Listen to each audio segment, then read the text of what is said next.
देश की अदालत सबके लिए है। शायद यही वजह है कि अदालतों को भी 3 स्तरों पर बांटा गया है, जिसमें सिविल कोर्ट, हाई कोर्ट और सुप्रीम कोर्ट होता है, ताकि एक जगह से न्याय मिलने से रह जाए, अदालत से ही कोई गलती हो जाए, कोई तथ्य छूट जाए तो दूसरी या तीसरी जगह लोगों को न्याय हासिल हो सके। लेकिन न्याय पाने की यही चाह 2 लोगों को भारी पड़ गई जब शीर्ष अदालत ने उनकी याचिका को न सिर्फ खारिज कर दिया बल्कि उसे बेकार और बकवास तक कहा, और तो और याचिकाकर्ताओं पर 1-1 लाख रुपए का जुर्माना लग गया। मैं हूं अशोक दास, आप देख रहे हैं दलित दस्तक, और आज बात अयोध्या राम जन्मभूमि को लेकर जो याचिका दायर की गई थी उससे संबंधित उसके बारे में।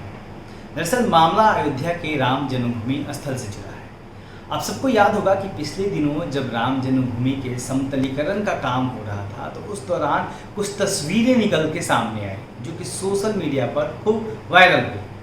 उन तस्वीरों में जो चीज़ें सामने आई थी, जो अवशेष निकले थे, वो बौद्ध धर्म से संबंधित अवशेष बताए गए। उसमें अशोक चक्र और कमल के फूल जैसे जो चीज़ें हैं वो सामने आई, और जो बौद्ध धर्म को मानने वाले लोग हैं उन्होंने तमाम इस तरह के शिलालेख, इस तरह के अवशेष जो और जगहों से खुदाई के दौरान मिले थे, उन सबको शेयर करने लगे, साझा करने लगे और उससे कंपेयर करने लगे और बताने लगे उसके आधार पर कि ये जो खुदाई में समतलीकरण में जो अवशेष मिले हैं ये भी बौद्ध धर्म से रिलेटेड है। और एक बार फिर से क्या हुआ कि अयोध्या के बौद्ध नगरी साकेत होने की बात कही जाने लगी। पिछले कई वर्षों से अयोध्या के बौद्ध स्थल होने का दावा बौद्ध धर्म को मानने वाले करते रहे हैं। इस खुदाई में मिले अवशेष के बाद मामले ने फिर जोर पकड़ा। इसके बाद बिहार के 2 बौद्ध भिक्षुओं ने सुप्रीम कोर्ट में एक याचिका दायर की और राम जन्मभूमि को खोदने और खुदाई के दौरान सामने आने वाली कलाकृतियों की सुरक्षा करने की मांग की। अवशेषों की सुरक्षा भारतीय पुरातत्व सर्वेक्षण की देखरेख में किए जाने की मांग थी। इसी मामले पर सुप्रीम कोर्ट में आज यानी 20 जुलाई को सुनवाई हुई, जिस पर जस्टिस अरुण मिश्रा की अध्यक्षता वाली बेंच ने लगभग भड़कते हुए न सिर्फ इस याचिका को बेकार तुच्छ तक कहा बल्कि बिल्कुल कठोर रुख अपनाते हुए दोनों याचिकाकर्ताओं पर 1-1 लाख रुपए का जुर्माना लगा दिया और इस रकम को 1 महीने के भीतर जमा करने का फरमान सुना दिया। दोनों को यह कहकर डांट भी लगाई गई कि अदालत याचिकाकर्ता संगठनों की सीबीआई जांच के आदेश देगी। सुप्रीम कोर्ट की इस पीठ ने कहा कि आप जनहित के नाम पर ऐसी बेकार याचिकाएं कैसे दायर कर सकते हैं? आप दंड के भागी हैं। आप पर इसलिए जुर्माना लगाया जा रहा है ताकि ऐसी गलती आप दोबारा ना करें। 3 जजों की इस खंडपीठ में justice Arun Mishra, justice BR Gavai और जस्टिस कृष्ण मुरारी थे।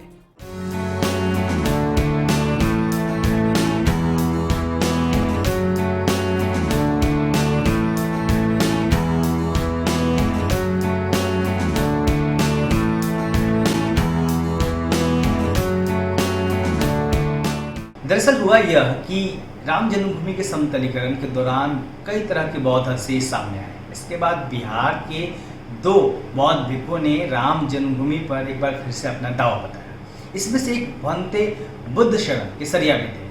अब आप भंते बुद्ध शरण केसरिया के दावे को सुनिए कि आखिर वो इस पूरे मामले में क्या कहते हैं। अयोध्या में बन रहे राम मंदिर निर्माण के लिए हुए समतलीकरण के दौरान बौद्ध संस्कृति से जुड़ी बहुत सारी मूर्तियाँ, अशोक धम्म चक्र, कमल का फूल एवं अन्य अवशेष मिलने से स्पष्ट हो गया है कि वर्तमान अयोध्या बोधिसत्व लोमेश ऋषि की बुद्ध नगरी साकेत है।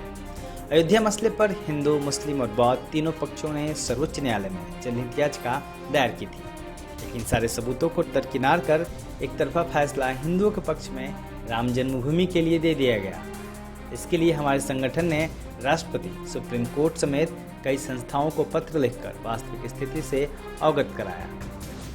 अब एक बार फिर से मूल सवाल पर आते हैं। सवाल यह है कि क्या मामला इतना छोटा था जिस पर याचिका तक दायर करना अपराध हो गया? क्या भारत और दुनिया भर में मौजूद बौद्ध धर्म में आस्था रखने वाले करोड़ों लोगों की भावनाएं कोई मायने नहीं रखती? क्या अवशेष की तस्वीरें सामने आने के बाद और इसके बौद्ध धर्म से संबंधित होने के बाद भी बौद्ध धर्म में आस्था रखने वालों को अपनी ही देश की अदालत से न्याय की मांग नहीं करनी चाहिए थी? क्या बौद्ध धर्म और अम्बेडकरी समाज के लोगों की भावनाओं का देश की शीर्ष अदालत को कद्र नहीं करनी चाहिए थी और न्याय का भरोसा नहीं दिलाना चाहिए था? सवाल कई है। कुछ सवाल आप भी अपने खुद से पूछिए और इस पूरे मामले को देखिए और समझने की कोशिश करिए कि आखिर इस तरह के मामले जब आते हैं तो अदालतें ऐसा रुख क्यों अपनाती हैं। अब देखते रहिए दलित दस्तक।